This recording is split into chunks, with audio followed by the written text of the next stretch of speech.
মরিচঝাঁপির নথির নবম পর্বে আমরা পড়ব ১৯৭৮ সালের ২২শে মার্চ তারিখে সংবাদপত্রে প্রকাশিত দুখানি খবর।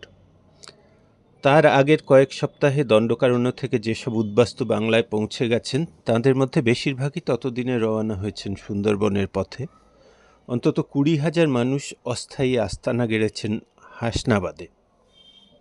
মার্চ মাসের শেষের দিক, যথেষ্ট গরম পড়ে গেছে, তীব্র জলকষ্ট। যে উদ্বাস্তু নেতারা তাঁদের বুঝিয়ে সুঝিয়ে বাংলায় নিয়ে এসেছেন তাঁদের টিকিট দেখা নেই। খাবার দাবার, আশ্রয় ও স্বাস্থ্যের ব্যবস্থার কথা তারা ভাবেননি।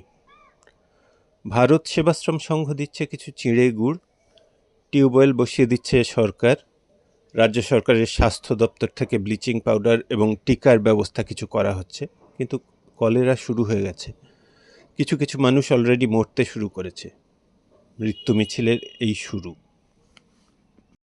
১৯৭৮ সালের ২২শে মার্চ, যুগান্তর পত্রিকা শিরোনাম, সেই পুরাতন দৃশ্য, অস্বাস্থ্যের ত্রহস্পর্শ। প্রথম অংশ, ফিরে উদ্বাস্তু হয়ে এলাম এখানে। এই মন্তব্য দণ্ডকারণ্য থেকে আসা ১০২০ উদ্বাস্তুদের একজনের, যিনি ঠাঁই নিয়েছেন হাসনাবাদ রেল স্টেশনের কাছে একটি এঁদো পুকুরের ধারে। বাঁশের কঞ্চির দেয়াল আর মাথায় বটপাতার ছাউনি, এই তার বর্তমান আশ্রয়স্থল, এবং এই রকম আরও অনেকের। হাজার হাজার মানুষের ডেরা পড়েছে ফাঁকা মাঠে, নারকেল বাগানের ধারে, ইছামতি নদীর পাড়ে। পানীয় জলের অভাবে এই গরমে ছানাপুনা নিয়ে মানুষগুলো আকণ্ঠ পিপাসার্ত। রাজ্য সরকারের লোকজন ২টো নলকূপ বসানোর কাজ শুরু করেছে। ভারত সেবাশ্রম সংঘ এসেছে এক গাড়ি চিড়ে আর গুড় নিয়ে। খাবার দাবার যা জুটে তাই খাই। কেউ বা বললেন, একবেলা উপাস তো নিত্য ব্যাপার। এদিকে আশেপাশের বাজার আগুন।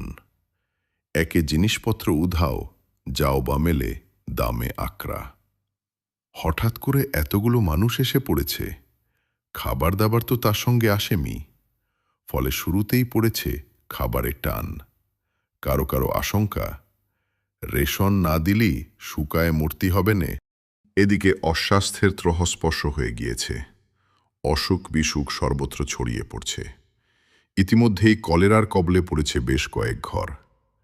একজনের মৃতদেহ তো আমরাই দেখলাম। জিজ্ঞাসা করে জানলাম মৃত্যুর কারণ কলেরা। আড়ালে ২-৩ জন জানালেন মরার সংখ্যা আরও বেশি হবে।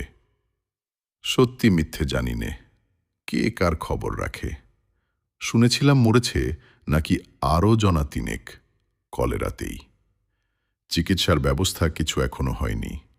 আশেপাশের স্থানীয় বাসিন্দারাও আতঙ্কিত। এই রোগ না তাদের মধ্যেও ছড়িয়ে পড়ে।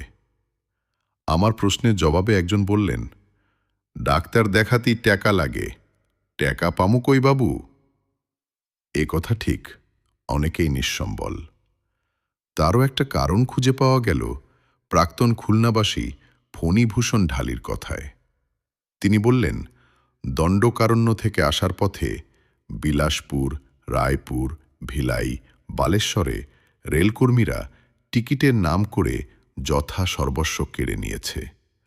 টাকা নিয়ে টিকিট পর্যন্ত দেয়নি। পথে আসতে নানা রকম অত্যাচারও হয়েছে।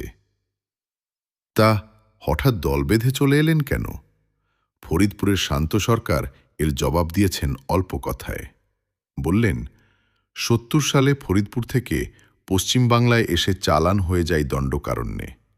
সেখানে ছিলাম ওড়িশার কোরাপুট জেলার ১৩ নম্বর ক্যাম্পে।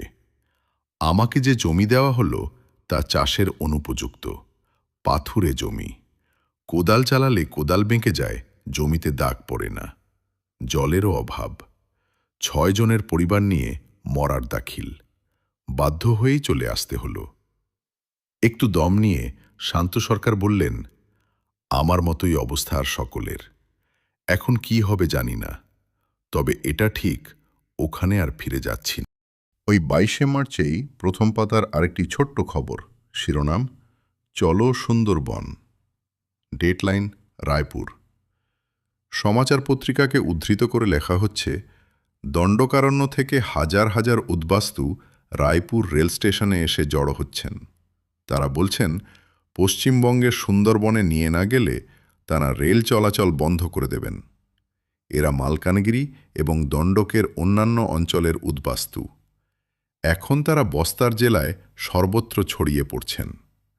আরও প্রায় 15,000 উদ্বাস্তু সুন্দরবনে যাবে বলে মালকানগিরি অঞ্চল ছেড়ে বের হয়ে পড়েছে। আজকের মতো এই পর্যন্ত। পরবর্তী খবর নিয়ে আসছি আগামী পোস্টে। শুনুন, পড়ুন, মনে রাখুন।